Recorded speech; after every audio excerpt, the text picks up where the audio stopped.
हाथ जोड़े, आंसू भरी आंखें और जीवन के लिए कोई उम्मीद नहीं। एक समय विमानन उद्योग की दिग्गज कंपनी रहे जेट एयरवेज के संस्थापक और केनरा बैंक में 538 करोड़ रुपए के कथित धोखाधड़ी मामले में आरोपी नरेश गोयल ने शनिवार को एक विशेष अदालत के समक्ष गहरी निराशा व्यक्त की। गोयल ने गहरी भावना के साथ और हाथ जोड़कर कहा कि उन्होंने जीवन की हर उम्मीद खो दी है और सुझाव दिया कि अपनी वर्तमान परिस्थितियों को सहने से बेहतर होगा कि वह जेल में ही मर जाएं।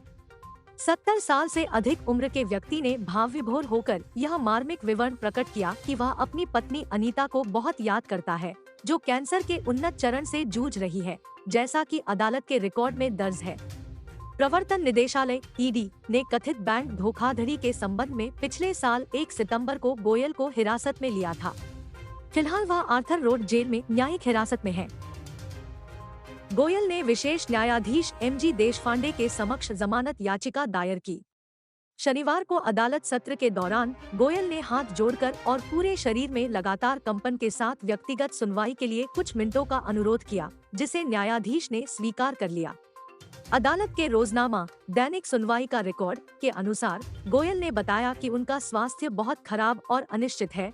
व्यवसायी ने कहा कि उनकी पत्नी बिस्तर पर है और उनकी इकलौती बेटी भी बीमार है। गोयल ने कहा, जे स्टाफ की उनकी मदद करने की अपनी सीमाएं हैं। न्यायाधीश ने कहा, मैंने उसे धैर्यपूर्वक सुना और जब उसने अपनी बात रखी तो उस पर गौर भी किया। मैंने पाया कि उसका पूरा शरीर कांप रहा था। उसे खड़े होने के लिए भी सहायता की जरूरत है। गोयल ने अपने घुटनों की ओर इशारा किया, उनकी सूजन और उसके साथ होने वाले दर्द पर प्रकाश डाला जो उनके पैरों को मोड़ने की क्षमता में बाधा उत्पन्न कर रहा था। अदालती कार्यवाही के दौरान जेट एयरवेज के संस्थापक ने खुलासा किया कि उन्हें पेशाब के दौरान तीव्र दर्द का अनुभव होता है, कभी कभी खून भी निकलता है, जिसके परिणामस्वरूप लगातार असुविधा होती है। उन्होंने अधिकांश समय सहायता प्राप्त करने में कठिनाई व्यक्त की। गोयल ने जज को अपनी कमजोर स्थिति के बारे में बताया और इस बात पर जोर दिया कि उन्हें जेजे अस्पताल रेफर करना व्यर्थ होगा। उन्होंने अपने स्वास्थ्य के लिए असुविधा का हवाला देते हुए अन्य कैदियों के साथ आर्थर रोड जेल से अस्पताल तक की चुनौतीपूर्ण और थकाऊ यात्रा को सहन करने में अपनी अनिच्छा व्यक्त की। गोयल ने डॉक्टर के कार्यालय में लगातार लंबी कतारों का हवाला देते हुए समय पर चिकित्सा सहायता प्राप्त करने में आने वाली चुनौतियों को भी व्यक्त किया। उन्होंने इस बात पर जोर दिया कि जांच के बाद उचित फॉलोअप की कमी होती है, जिससे उनके स्वास्थ्य पर काफी असर पड़ता है। गोयल ने अपनी पत्नी अनीता की गंभीर स्वास्थ्य स्थिति को साझा किया, जिनका वर्तमान में उन्नत चरण के कैंसर का इलाज चल रहा है। आंखों में आंसू के साथ उन्होंने दुख जताया कि उनकी देखभाल करने वाला कोई नहीं है, जबकि उनकी इकलौती बेटी भी स्वास्थ्य समस्याओं से जूझ रही है। अदालत से एक हार्दिक दलील में गोयल ने जेजे अस्पताल में स्थानांतरित न किए जाने का अनुरोध किया और इसके बजाय जेल में ही रहने की अनुमति देने का आग्रह किया, क्योंकि वहां उनके निधन की संभावना पर विचार किया जा रहा था।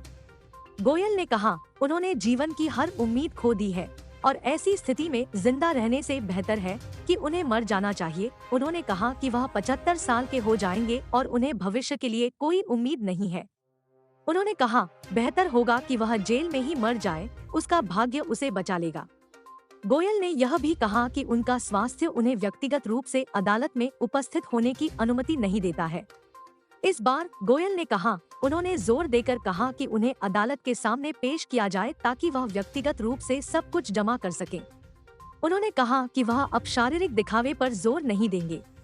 गोयल की बात सुनने के बाद न्यायाधीश ने कहा, मैंने उसके द्वारा दी गई हर बात पर ध्यान दिया है और आरोपी को यह भी आश्वासन दिया है कि उसे असहाय नहीं छोड़ा जाएगा और उचित इलाज के साथ उसके मानसिक और शारीरिक स्वास्थ्य की हर संभव देखभाल की जाएगी। अदालत ने उनके कानूनी प्रतिनिधियों को उनकी स्वास्थ्य संबंधी चिंताओं का उचित समाधान करने का निर्देश दिया।